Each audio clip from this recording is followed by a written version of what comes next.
Hello students, I'm Himani Sharma, your UGC NET Paper 1 educator.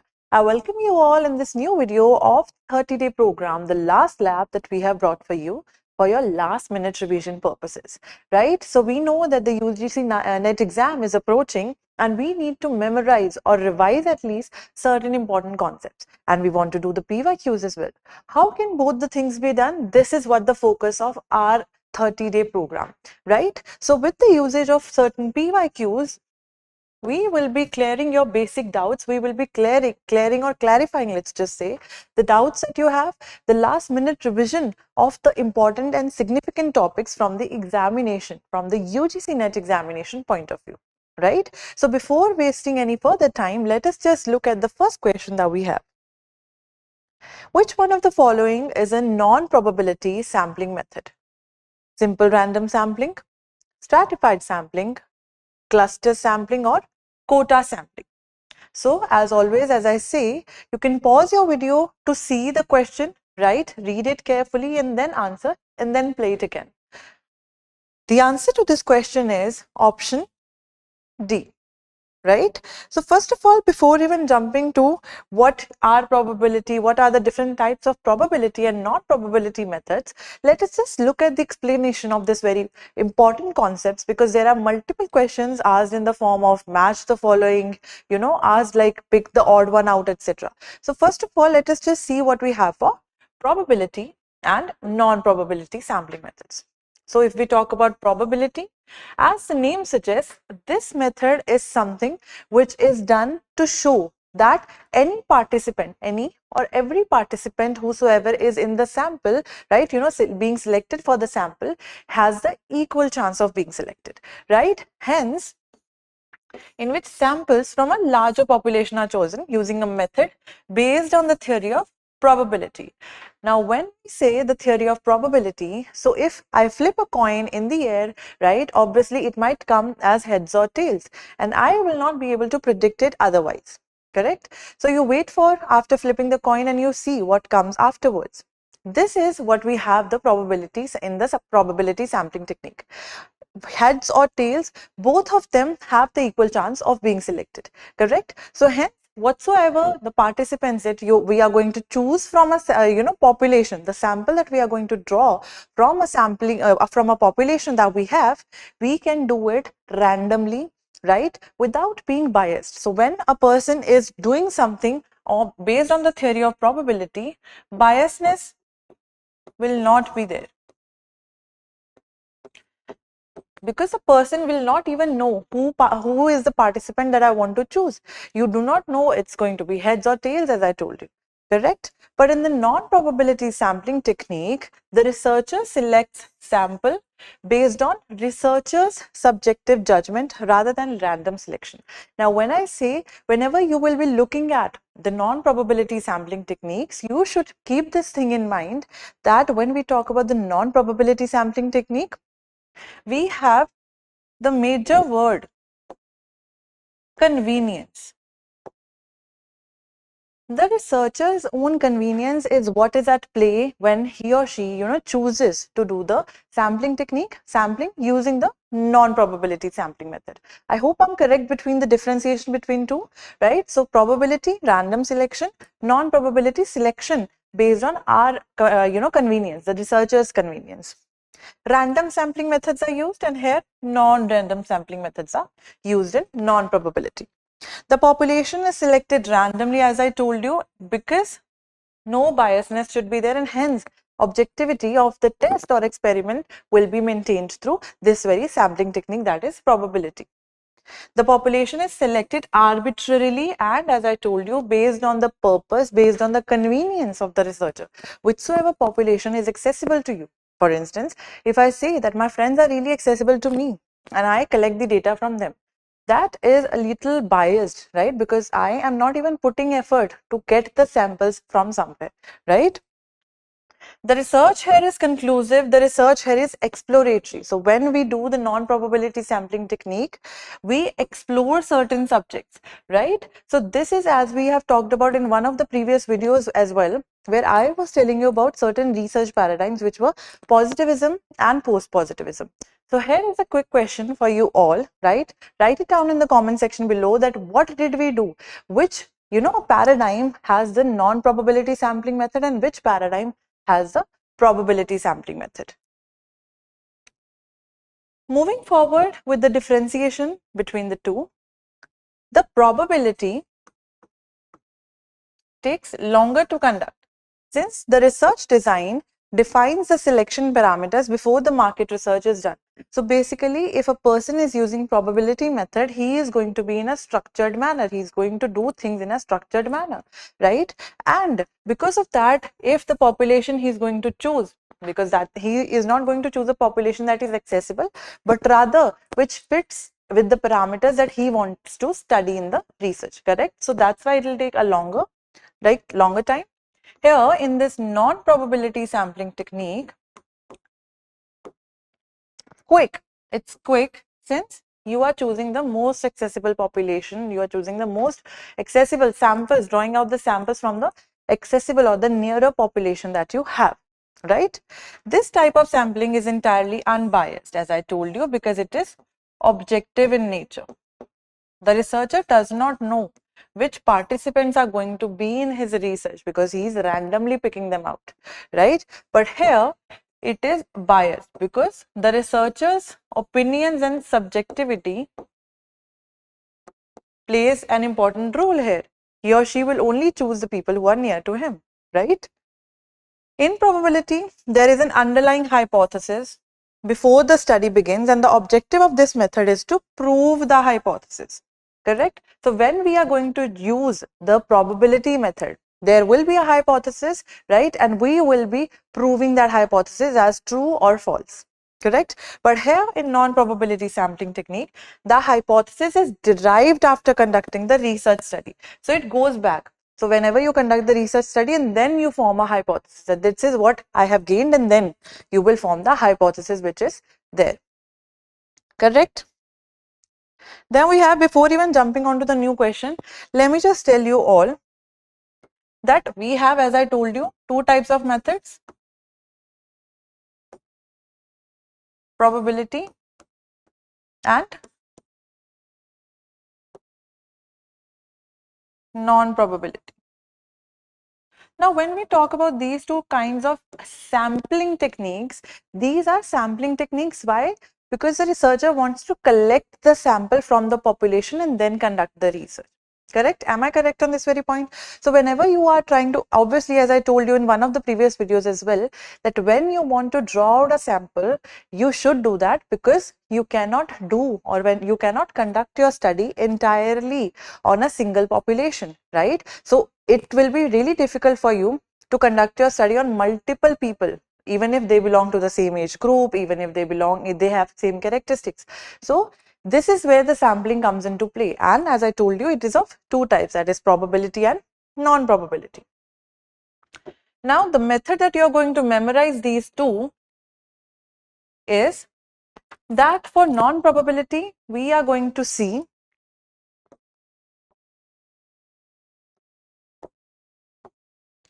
SQACP. So this is how I memorized it when I had my exam. SAQACP, right? So in Hindi, as we say, why like this ACP, right? So SAQACP, this is how we are going to memorize the acronym for this one.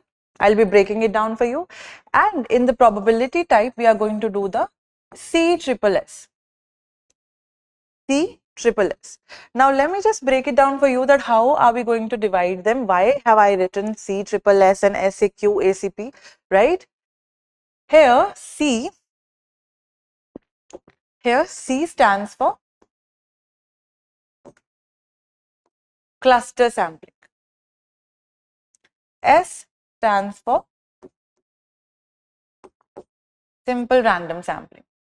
This S stands for stratified. And this S stands for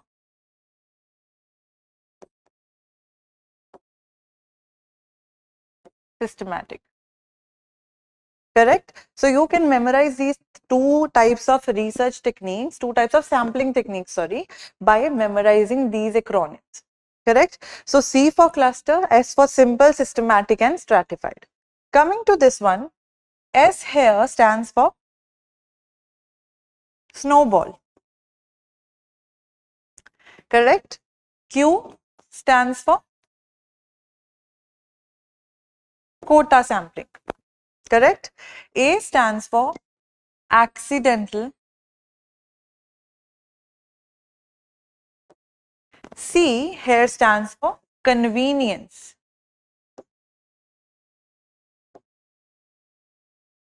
And P here stands for purposive.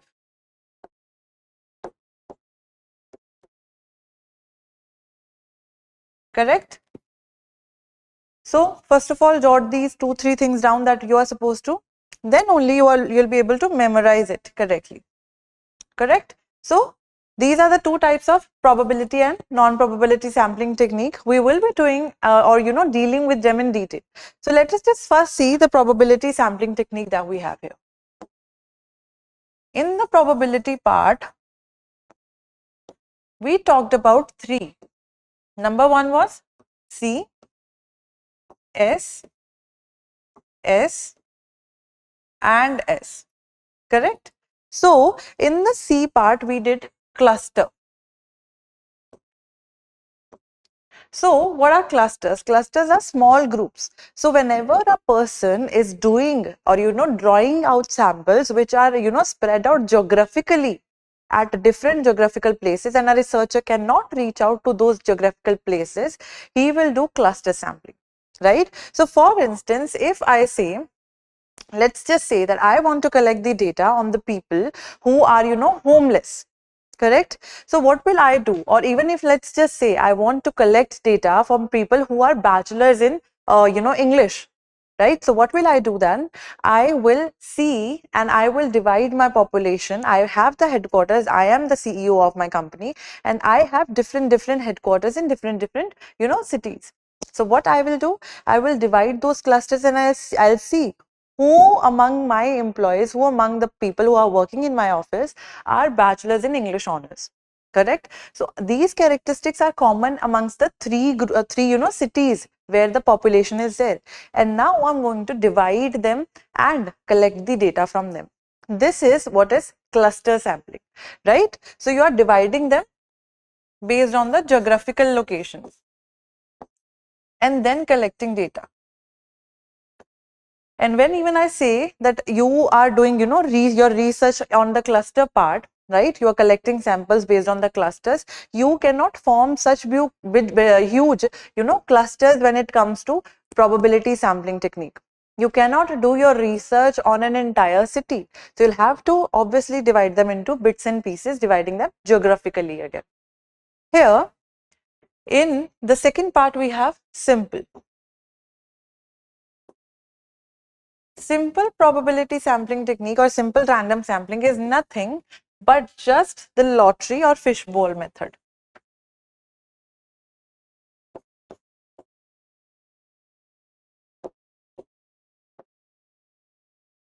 Correct? Now, when I say lottery or fishbowl method, and why is it not known as simple random sampling? Because it is the simplest among them all. The person who is going to collect sample, what he or she is going to do, they are going to put chits, right, in a bowl and they are going to pick people's name randomly. So picking chits randomly up and then choosing the people based on the names written, names or numbers whatsoever you have assigned on those very chits. This is what is known as a lottery method or fishbowl method or simple random sampling, because you're simply doing dividing the people, you're taking chits and you're putting them in a bowl and taking one by one and randomly. So here you see the randomness is coming into play.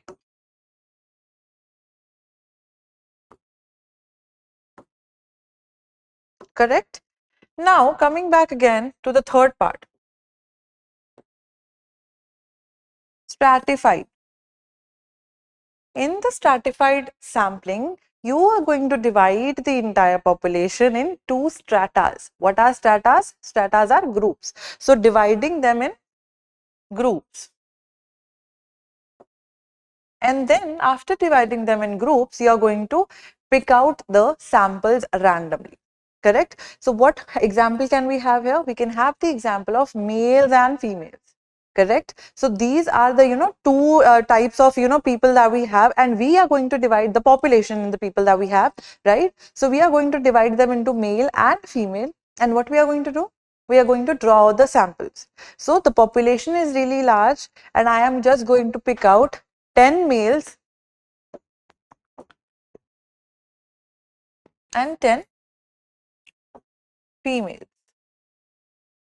Correct? So the population first of all is divided into two groups, and then the sample was drawn amongst them.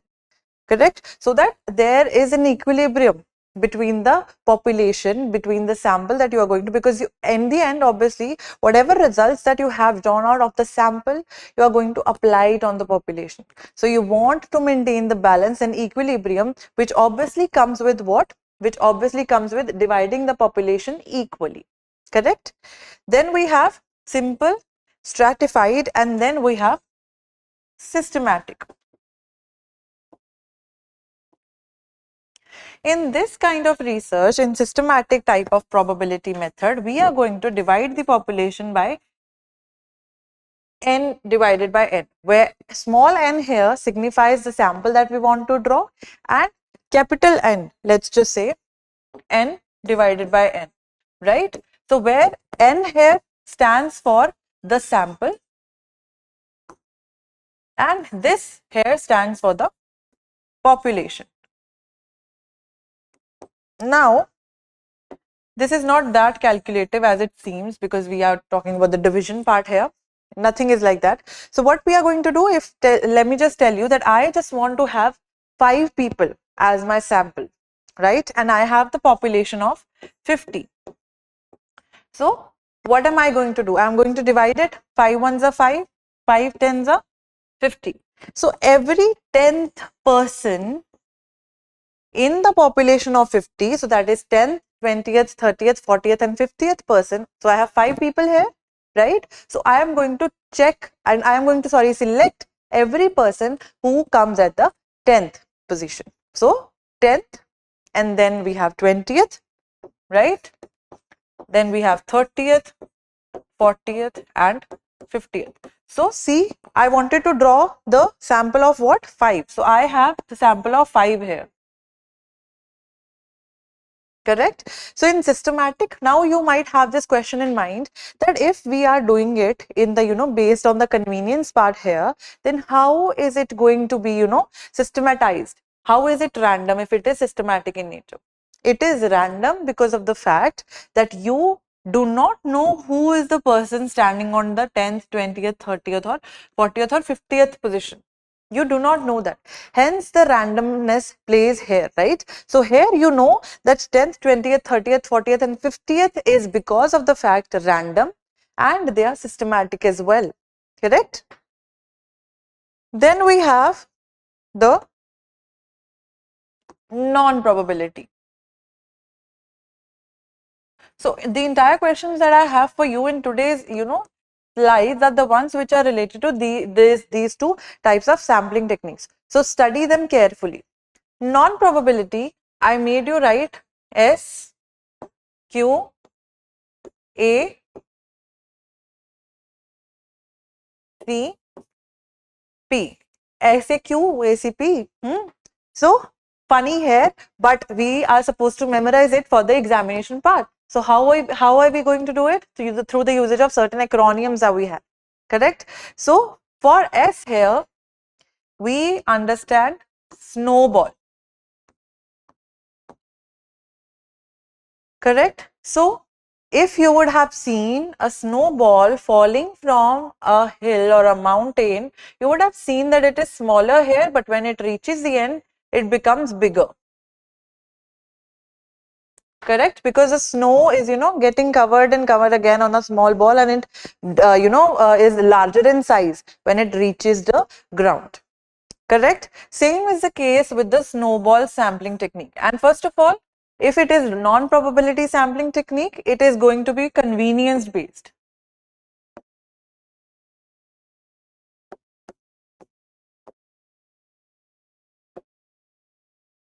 Correct? So, snowball sampling technique is non-probable in nature. That means that we are going to choose the samples according to our own wishes. The researcher is going to choose the sample according to his own accessibility and convenience with the people or the sample that he wants to choose. So, coming back to the first part, snowball.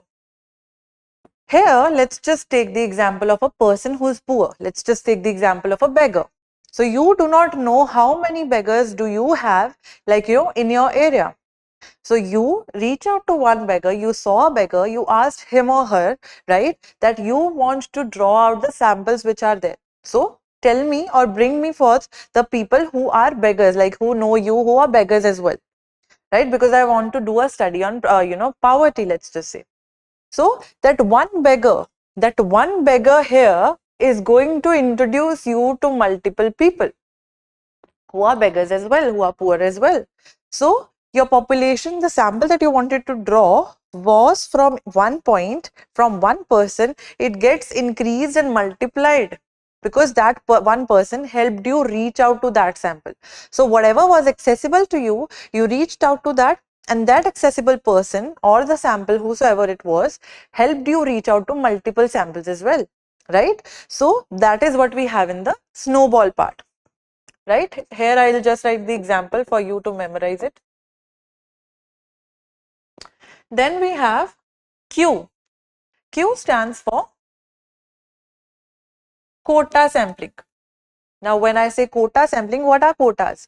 Quotas are fixed categories that we have. Correct? So here, if we are talking about fixed categories, so what are we going to do here? We here in this type of non-probability sampling technique, we are going to divide again the population into two parts. So dividing the population again in 10 males and 10 females. Now you all must be having this question in mind. Then if we also divide quota, right, in two fixed categories that we have, on whatever categories that we want to put them into, if we are dividing the population, then how is it different from the stratified part? My students, the answer lies here that in the stratified sampling, you are using randomness as your principle. But here in this non-probability sampling technique, the quota sampling part, you are choosing the people who are conveniently available to you, who are accessible to you, right? So this is how they differ, even if they are dividing the population, right? But the method varies here. There is random method, here is non-random method that is there. Coming here to the third part, we have the accidental. This type of research, this type of sampling technique is mostly used in market research. This sampling technique, this non-random sampling technique, accidental, is mostly used in the market research. Now, when I say market research, let's just assume, for example, that I am walking down in the market and I come across a person and I want to ask that person, which brand of, surf or, detergent do you use? That person, or I might ask them that, do you use Surf Excel? I might ask them this question. Some of them will be telling me that yes, I do. Some of them will tell me that no, we don't. So what am I doing here? I'm accidentally reaching out to people who are available conveniently to me. So you see, in every every type of sampling technique that we are doing here in the non-probability part, we are reaching out to the population and we are getting the population which is nearer and accessible to you. So the keywords here will be accessibility, right? Easier accessibility. Here we have C. C here stands for convenience, right? When we talk about the convenience sampling, it talks about in its name itself that you are going to choose participants who are either your friends, your colony people, the people in your society, the people at your workplace, who basically are really conveniently available to you. So this name is clear. Then we have P, that stands for purposive, or judgmental sampling. So the P1, the purposive type of sampling technique, has another name called judgmental.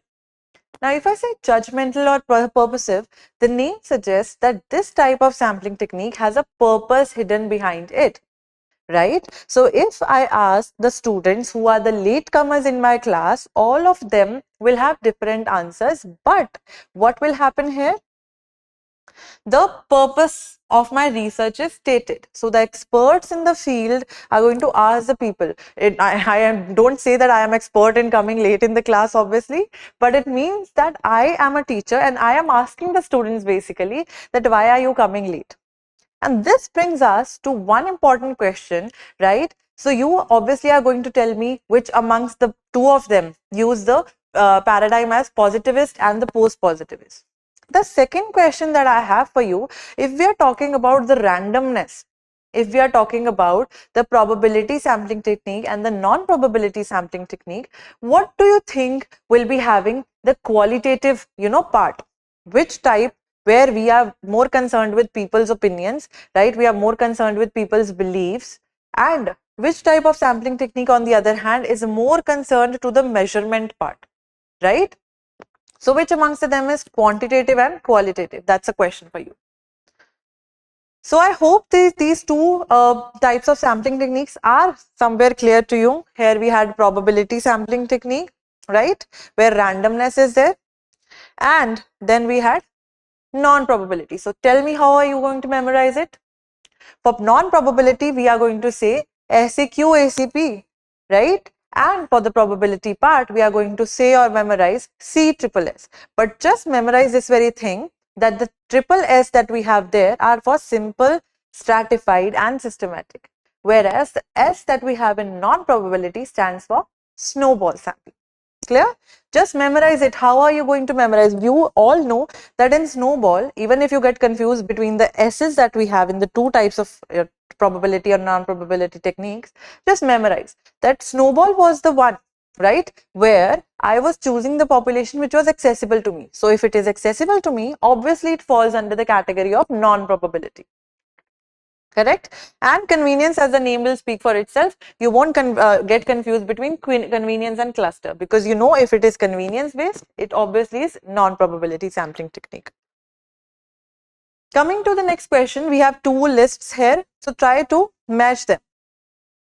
Sampling method and concepts. So these are the options. Try to pause your screens, match the answer, because we just have done the types of sampling techniques. So you will be knowing the answers to these three things. So the answer to this question is option C, which means that A is third, B is 4, C is 2 and D is 1, right? So what do we have here? Let's just see. Random sampling we have done, simple random sampling, which is also known as lottery system, or the other name was fishbowl method. Correct? Deliberate sampling, where we have specific purpose. So wherever you have noted down the purposive sampling or judgmental sampling, you can write down the word deliberate sampling there as well, right? Because you are deliberately doing it with the purpose in mind. Systematic sampling, fixed intervals. As we talked about, that we are going to divide the population and the sample, and then whatever number comes out, we are going to choose that very person. Correct? Multi-stage sampling, large geographical area. Now here comes up this thing, that if we talk about large geographical area, we were talking about clusters. So multi-stage sampling is a variant of cluster sampling, right? Because you cannot conduct the research on a particular region entirely, so you are dividing them in clusters, right? Hence it is multi-staged in nature. So this is basically a sub part of cluster sampling. Then we have these differentiation or the explanations that we have. Simple random sample, every member of the population has an equal chance of being selected. Your sampling frame should be including the whole population. So here this one term also comes, sampling frame. So wherever you are going to reach out to your population, right, for the data, that is known as sampling frame. So for instance, in the schools, the administration block, they have the data of the students, their names, roll numbers, father, mother, etc., details, whatever they have. That is a sampling frame, and you can draw out the population's data from that very thing. Deliberate samples are expressly chosen because they resemble some larger group with respect to one or more characteristics in the light of available information. So we took the example of the latecomers. The latecomers had this one characteristic, that they all were coming late in class, right? But I asked them for their opinion, right? And if that was opinion based, what was that? Systematic sampling, we talked about, right? That how every member of the population is listed with a number, but instead of randomly generating numbers, individuals are chosen at regular intervals, right? How? Dividing the population and the sample. Multi-stage is the taking samples in stages using smaller and smaller units at each stage. So I told you that Delhi is such a big city. I won't be able to do my research on the entire population of Delhi. So I divided it into 3 groups, right? That I'm going to do population search in South Delhi, in East Delhi, in North Delhi. Now, even if I choose these two things, I won't be able to conduct the research again. So I will again divide it. So this is multi-staged thing which is happening, right? Because the area is too large to cover. Next question that I have for you is a pretty simple question, that is, in sampling, the lottery method is used for, pause your screens and answer the question. The lottery method is used for option D, that is randomization. If you talk about that, we see that lottery method was what? Simple random sampling, correct? So if we are talking about the simple random sampling here, it obviously means that the population is randomly chosen.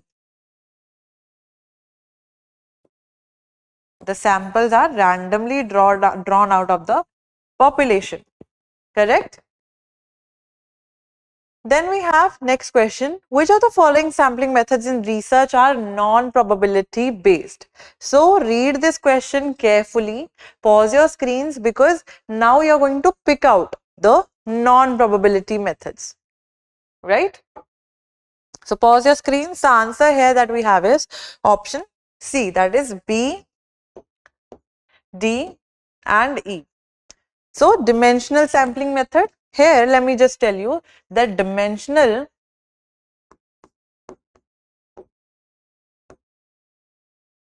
is nothing but a subpart of quota. So we have multi-stage for the cluster sampling and dimensional, multi-dimensional for the what?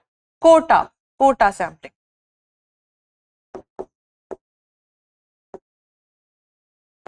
The other two options that we have here is judgment sampling method, which is also known as purposive or deliberate sampling method, snowball sampling method, which we already have done, taking the example of a beggar, correct? Then we have the explanation for the same. Accidental sampling based upon the convenience, right? So then we have judgment and purposive. I am not going again in detail because I hope you all are able to gather the information that we were supposed to in a nutshell of all the types of sampling techniques here, right? So judgment, purposive or deliberate, that is another name for judgment sampling, where you have a purpose in mind.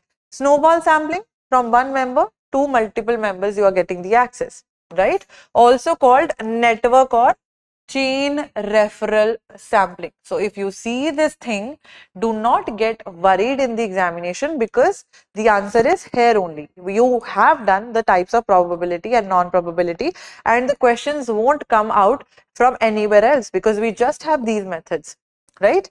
Then we have quota, dividing them into populations, and if we divide them into population, the dimensional sampling comes. So from quota, if we are dividing them into females and males, right, then again females from 18 to 25, females from 26 to 30, males from 18 to 25, males from 26 to 30. So multi-dimensional. It is also going in stages, but the thing here just is this, that because of the quota part, it is known as in the quota part it is known as dimensional, multi-dimensional. In the cluster part it is known as what? It is known as the convenience. In the cluster part, sorry, it is known as the multi-stage.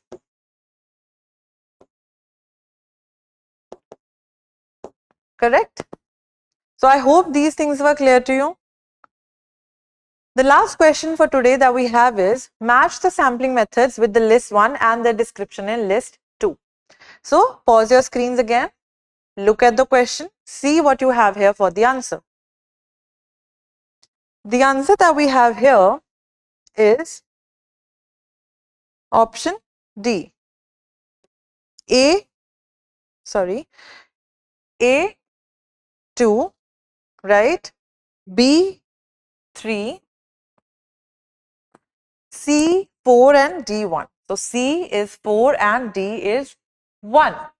So let us just firstly read their descriptions what we have, and let's just try to find out the simplest of them all.